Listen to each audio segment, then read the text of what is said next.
Welcome to the ISO Show, dispelling myths and sharing tips for success to improve your business with ISO standards, with your host, Mel Blackmore.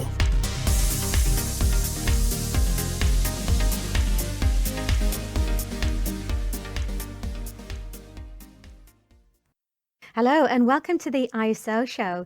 Well, today I'm absolutely delighted to be joined by Hayden Morgan, who's Director of Morgan Green Advisory. Now, Hayden brings today a wealth of knowledge on sustainable finance. In fact, his experience spans over 25 years on all aspects of sustainability, which we won't unfortunately have time to delve into today. But the main topic of conversation is about a new standard that Hayden is involved with called ISO 32210. So he's here to tell us all about that, which is a framework for sustainable finance.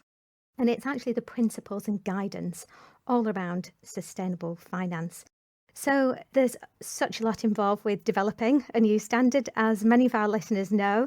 So he's currently leading experts from over 25 countries developing the global sustainability standard for financial organisations. So really excited to be talking about sustainable finance with Hayden, and also he's going to share with us a bit of an update on one of the outcomes from COP26 in relation to something he's currently involved with as well.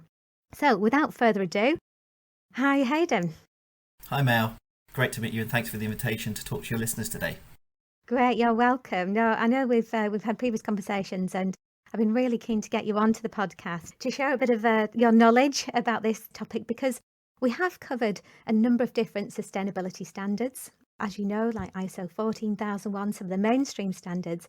But it's always really exciting when we have a standard that's driven by demand, and in particular when it comes to sustainability. So yeah, very keen to find out more about it. So before we begin, would you mind just sharing with us a bit about your background, Hayden? Sure, yeah, happy to do that. So I've been working in sustainability and the interface with financial organisations for pretty much 25 years now. I started in the mid-1990s working with private equity firms, advising them how to integrate environmental aspects when they're looking to buy or sell companies. And that's took me to various sort of consultancies, whereupon I joined the Green Investment Bank, which was being set up by the UK government in 2012. And I helped establish all their green investment policies, procedures, the overall framework of how you assess, monitor and report on the impact, the positive environmental benefits of investments. And that was a really interesting role where it is in-house, developing all loads of good practice and integrating key principles actually from sort of various ISO standards we used as sort of good practice benchmarks. And then subsequently, the UK government privatised the UK Green Investment Bank, and that took me to Macquarie, which is a large Australian investment bank, but provided the global platform for the Green Investment Group, as it was called then. So we took the same model and then replicated that globally. So that provided a great platform for integration of environmental, social and governance type issues or sustainability issues on that global basis. And then about 12 months ago now, I recognised the need from the sustainable finance community for much more bespoke advice, which led me to set up Morgan Green Advisory. And we are a bespoke sustainable finance consultancy, helping clients reach their sustainability goals. And you mentioned the work on ISO. So just to touch on that a little bit. So I've been working for 2 years now as global convener for the new forthcoming Sustainable Finance Standard, Principles and Guidance.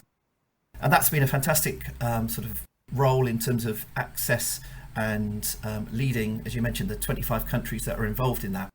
And it's reached an interesting point now where it's going to draft international standard, whereby it'll be interesting to get key practitioners to get some input into the actual development of the standard before it goes for final approval and final publication as a standard, hopefully sometime next year. So if any of our listeners would like to get involved with that standard, what would be the best way for them to do that then, Hayden? So the best way is to go through each of the national membership bodies. So each country that's involved has a national membership body whereby there's key experts, and you can reach out to those professional bodies, and then you'll get access to the actual draft text itself, and you can then input into those discussions. There will be the next working group, as I say, scheduled for May in 2022, whereby hopefully we can discuss the final text, and any comments made through the national membership bodies will be provided in that working group meeting, and then we can help draft get a consensus around the final text. Individual membership bodies are through the ISO website. The actual committee, the technical committee, is 322, which is Sustainable Finance, so that's TC 322, and we can provide some links actually. Probably we can upload onto the website to follow through the hyperlinks to that website if that's helpful. Yeah, sure. That would be fantastic. We can include them on our show notes. So listeners, because obviously our listeners might be driving or walking the dog or and haven't got a pen and paper to hand. So once you've listened to this podcast, if you're interested in getting involved in that standard and that technical committee and contributing to that in terms of your comments, then please do so via the website. So that's on www.blackmoresuk.com, where you get access to the ISO show notes. Okay, cool. So that's kind of bringing us up to date then, Hayden. But I know that before we dive into the standard itself, it would be good to cover off, what's been your involvement in the run-up to COP26. And you mentioned previously about a new sustainable infrastructure label, which sounds quite interesting. Yeah, so I've been working on the past 12 months or so advising the World Bank around development of a label, as you mentioned, for sustainable infrastructure. Now, the need for this is being quite clear through various public and private and NGO discussions, whereby there is no uniform, globally recognised standard for what constitutes sustainable infrastructure. Whilst typically things like wind farms and solar are, clearly have environmental benefits, we're talking about wider types of infrastructure, for example, access to the internet, clean water and sanitation, schools, hospitals, etc. So it's particularly relevant, I think, for the emerging markets, but it's also relevant in more developed markets as well. And what the label does is set out some key requirements of asset level, which is quite important, performance of the infrastructure itself. So it needs to meet 14 core baseline requirements, which are very similar to the IFC performance standards, which some of your listeners may be familiar with. But in addition, the asset also needs to positively contribute against one or more of those dimensions as well. There's quite a robust sort of baseline requirement, as I mentioned, but also it needs to be quite transparent. So the project developer or the project sponsor needs to demonstrate transparently how the project meets those requirements. And if it does meet those requirements, there is an option for an external review to be conducted. The reason it's optional is because the label can be applied at any stage of the project development cycle. So it could be in feasibility stage, at planning stage, or pre-construction stage, when there isn't actually an asset necessarily to audit against. But it also could be what's called a brownfield asset, an existing operational piece of infrastructure, whereby the label can be applied as well. That's where we typically would anticipate there being an external review audit provided to provide that level of assurance that the project does meet the label requirements. That was launched by the Chief Executive of HSBC alongside the UK government at COP26 on the Finance Day. And it's also supported by institutions with assets under management worth over $90 trillion. So it's got quite a lot of momentum behind it. And we're really hopeful that this initiative will be transformational in mobilising private investment into some of these public projects. And we're hopeful that the public procurement, so the municipalities and the governments, will signal intention for the projects to apply the sustainable infrastructure label, which will also, we're hoping, provide additional private investment. The reason this is important is because currently there's a huge gap in terms of meeting needs of communities around the world for new sustainable infrastructure. So clean energy, as I mentioned, clean water, sanitation, education, and healthcare facilities. There's a huge gap there in terms of investment, and we're hopeful that the label will help close that investment by signalling the positive benefits of these infrastructure investments. We're also hopeful that it will lower investment costs by improving the efficiency of due diligence, so it takes less time to actually conduct the assessments before the private investment can be made. So that's a sort of quick overview, but yeah, it's very, very precedent at the moment and very relevant, and like I say, it has a huge groundswell of support behind it. So this is obviously a brand new initiative. So do you know if there are any infrastructure projects that are taking place at the moment where this has been piloted yet, or is it literally about to commence?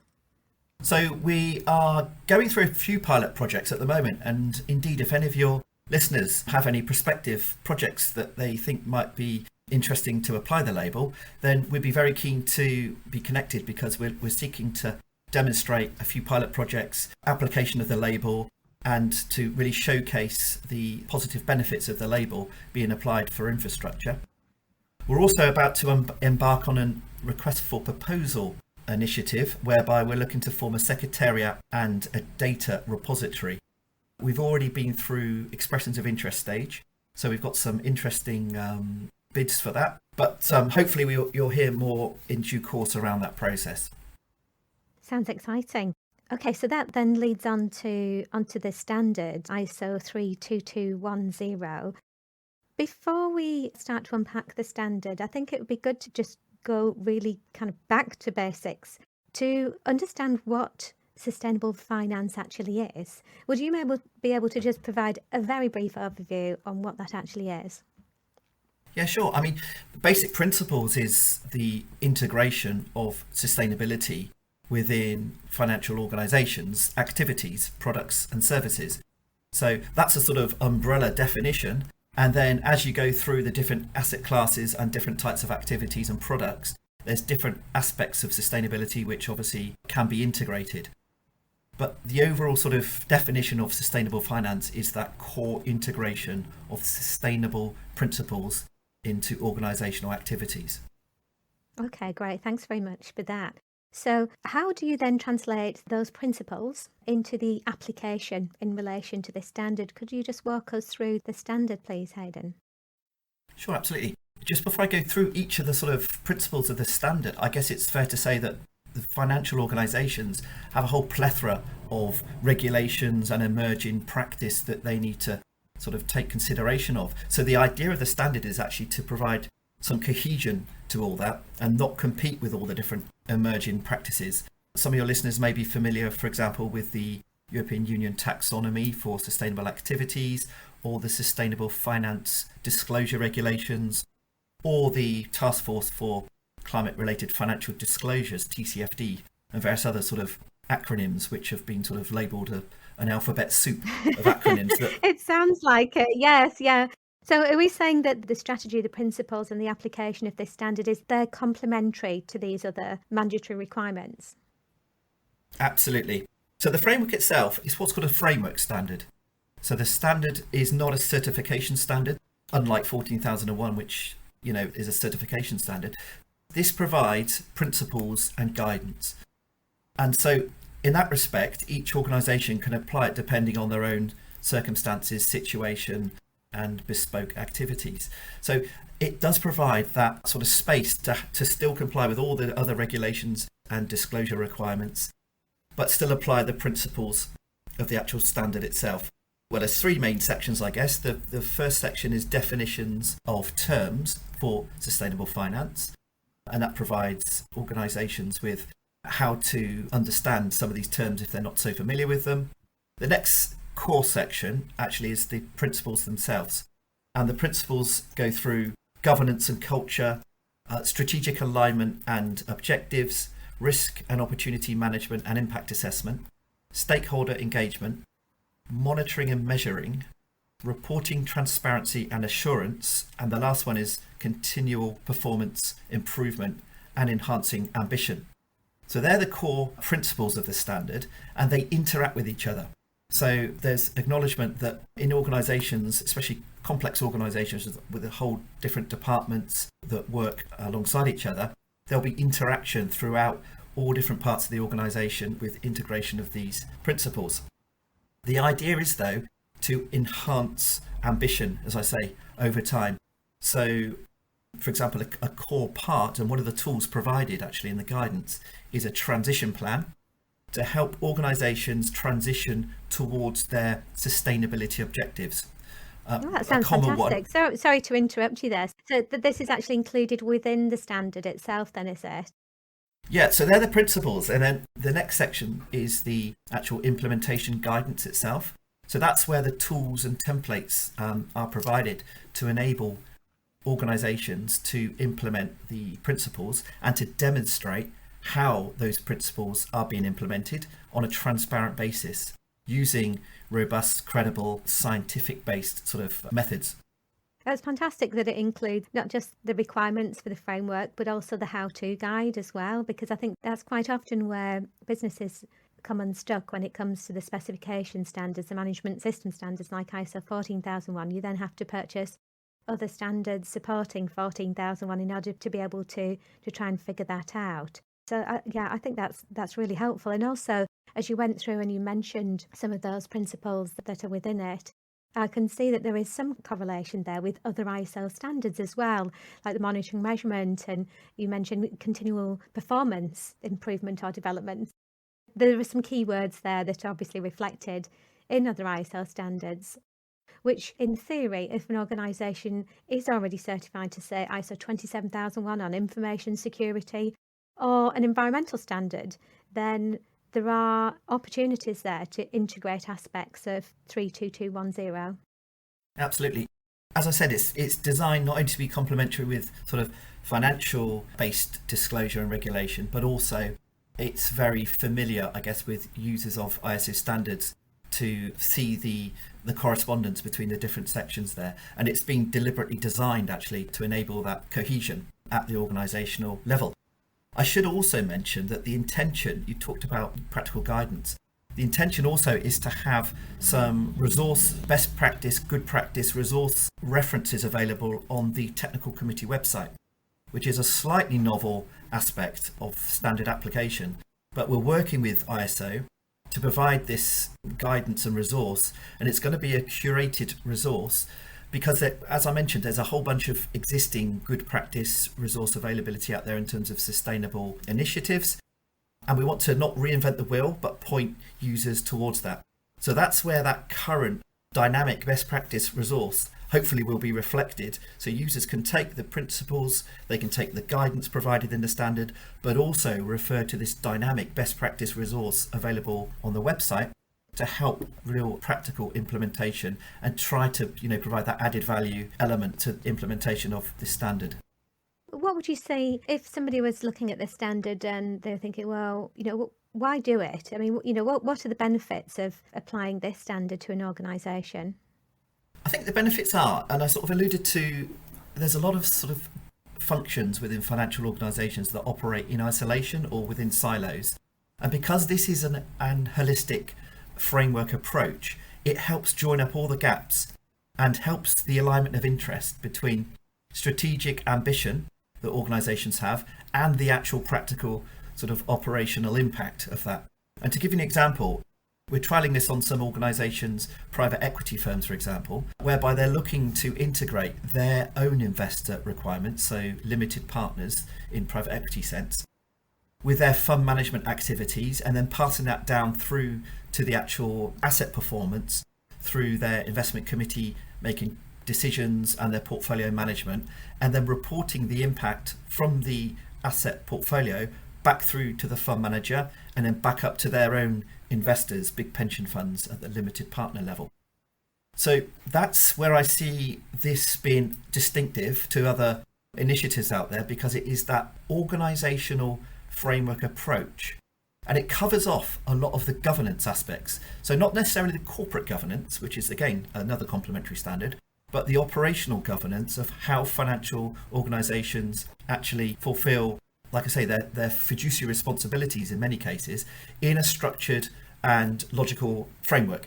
So that's where the real gap in application, as we see it, is. And like I say, we've been developing this now for 2 years. We're consistently providing outreach to various membership bodies and interested parties.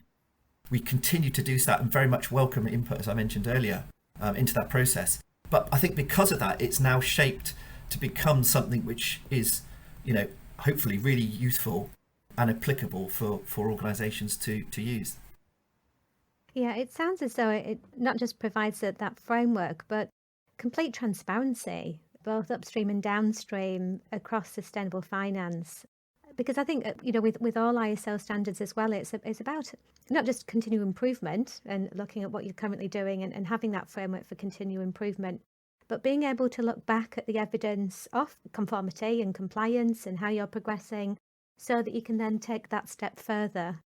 And a lot of organisations are probably wondering where to begin when it comes to actually having some type of framework in place and being able to clearly articulate the steps that they follow in order to be able to demonstrate their commitment to sustainable fund management and right throughout the organisation. So I think it would provide a lot of clarity and hopefully credibility as well within the sector, because as we're aware that there is a lot of greenwashing going on across all sectors right now, and I think sometimes you just need that evidence that demonstrates that you are doing what you say that you're doing as part of your overall sustainability policy and strategy. That's exactly it. It's providing that robust credibility to your environmental, social, sustainability claims to avoid greenwash and provide that level of assurance, like I say, to your stakeholders. So no, absolutely, that's the intention of application of the standard. So in terms of timescales then, Hayden, obviously the standard is currently under consultation at the moment.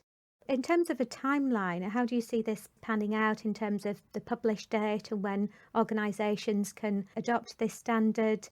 And whether you think that there may be a formal launch as well from BSI, for example, at this stage, because obviously I know that there are 25 different countries involved in developing the standard, and each standards body may have their own launch, or there could potentially be a global launch. I don't know. What do you think are the future plans for this standard?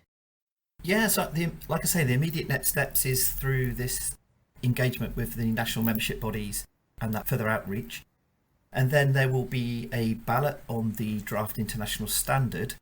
Assuming that ballot is successful, which every indication is, cross fingers, that it will be, there will be then a working group meeting in Portugal in May, whereby we will go through the final draft text of the standard with a view then to go through the formal ISO translation and sort of editorial committees, with a view to, in the autumn of 2022, being launched as a final draft. And I'm sure that certainly BSI will be very keen to publicise the standard itself, and no doubt we'll be working in concert with other organisations globally, national membership bodies, and potentially, inviting various certification bodies and whatnot to a formal launch and publicise, the actual publication of the standard. Okay, great. Well, look forward to hearing more about that over the next year or so. But before we go, I'd love to just find out a little bit more about what you do at Morgan Green Advisory, about the services that you offer. Could you just share with us a bit of insight into the type of work that you do there and the type of clients that you work with? Yeah, sure. So, like I say, we've been working for the past year or so. We've been very lucky that we've had retained clients from private equity, listed fund managers, infrastructure funds, development finance institutions, multilateral development banks, and the World Bank and the like. So a whole sort of spectrum of different financial organisations. But the common theme is integration of sustainability and also a focus on climate risk as well, which is one of the common things that we're seeing pretty much all clients ask for, how to integrate climate risk, whether that's physical climate risk or transition climate risk, into their activities. How do they mitigate that risk? How do they also access green investment opportunities? So what are the new products and services they could potentially develop? And what new markets can they potentially access, which is going to be part of the solution to climate change and towards sustainable outcomes? So new green products and services. How can you structure them robustly? How can you attract investment for those products and services, which is based on a robust methodology and disclosure framework? So that's the common theme, but each client obviously has its own individual sort of needs and expectations. So whilst we do have a sort of overall framework, which is based around strategy, operations, assessment and reporting, there's individual bespoke elements within that we help support clients with. And like I say, we're lucky again to have a global client base. So our clients stretch from Singapore through to the Middle East, right throughout Europe, into North America. And each individual market has obviously got its own sort of requirements and legal aspects to consider as well. So it's a very varied types of work that we do. We're growing really rapidly, and we're really keen to work with also other associates globally. So we have a global associate network to help fulfill some of the solutions, because our clients come with us with challenges and often the solutions aren't immediately sort of obvious. So we collaborate with other partners that have mutual experience and skill sets to help solve the challenges for our clients and provide them with real sort of solutions to pragmatically integrate sustainability for them. That's great. Well, thanks very much for giving that overview. So everything from strategy down to implementation then, but all very much a bespoke service by the sounds of it. That's right. Fabulous. Well, yeah, it's been fantastic having you on the podcast today to provide some insight into this topic, which we haven't covered before. And I'm sure that there'll be other podcasts in the future as and when this standard is launched. And when we hear about the application of it as well, I think that'll be really interesting to see what the impact of this standard could potentially have on the profession. I think that's definitely something to look out for from you, Hayden. So if anybody would like to get in touch with you, find out a bit more about Morgan Green Advisory or the standard, I mean, what's the easiest way to get in touch with you? Easiest way is probably either through LinkedIn. So my profile, Hayden Morgan and Morgan Green Advisory, or you can drop me an email at hayden@morgangreenadvisory.com, or through the podcast notes available, as we mentioned earlier, online. So hopefully there'll be a number of different ways to get in contact. Yeah, for sure. Yeah, so we'll include all of those links that you mentioned today in the show notes. So yeah, thanks very much for joining us today. You're welcome. It's been a pleasure. Thank you. Great. I look forward to catching up with you again on the next episode of the ISO Show.